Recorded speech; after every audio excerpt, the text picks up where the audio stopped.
দুই দিনের সফরে কাল গোপালগঞ্জ যাচ্ছেন প্রধানমন্ত্রী শেখ হাসিনা।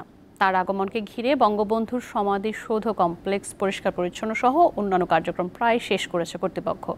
জেলা জুড়ে নিরাপত্তা ব্যবস্থা জোরদার করা হয়েছে।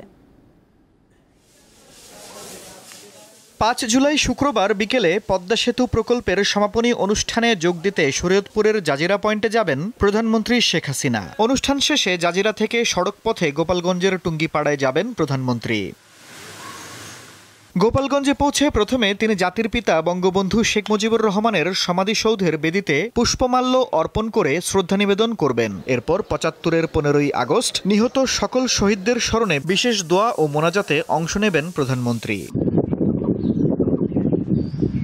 ৬ জুলাই শনিবার বঙ্গবন্ধুর স্মৃতিবিজড়িত স্কুল টুঙ্গিপাড়া জিটি সরকারি প্রাথমিক বিদ্যালয়ে বঙ্গবন্ধু কর্নার উদ্বোধন করবেন প্রধানমন্ত্রী। পরে শিক্ষার্থীদের মাঝে শিক্ষা উপকরণ বিতরণ এবং নবনির্মিত আধুনিক টুঙ্গিপাড়া পৌর সুপারমার্কেট ঘুরে দেখবেন। প্রধানমন্ত্রীর এই সফরকে ঘিরে সব প্রস্তুতি সম্পন্ন করেছে জেলা প্রশাসন।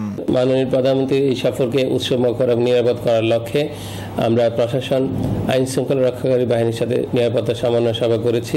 আমাদের সকল প্রস্তুতি সম্পন্ন করেছি। আওয়ামী লীগ সভাপতিকে বরণ করার প্রস্তুতি নিচ্ছেন স্থানীয় নেতাকর্মীরা। ওনার আসা উপলক্ষে আমাদের যত প্রস্তুতি সব সম্পূর্ণ, ইনশাল্লাহ আমরা সে আসার অপেক্ষায় আছি।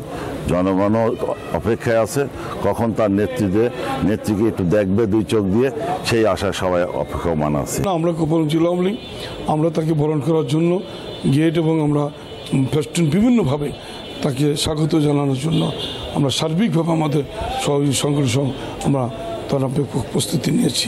৬ জুলাই গোপালগঞ্জ থেকে পদ্মা সেতু হয়ে ঢাকা ফিরবেন প্রধানমন্ত্রী। দীপ্ত বার্তা কক্ষ।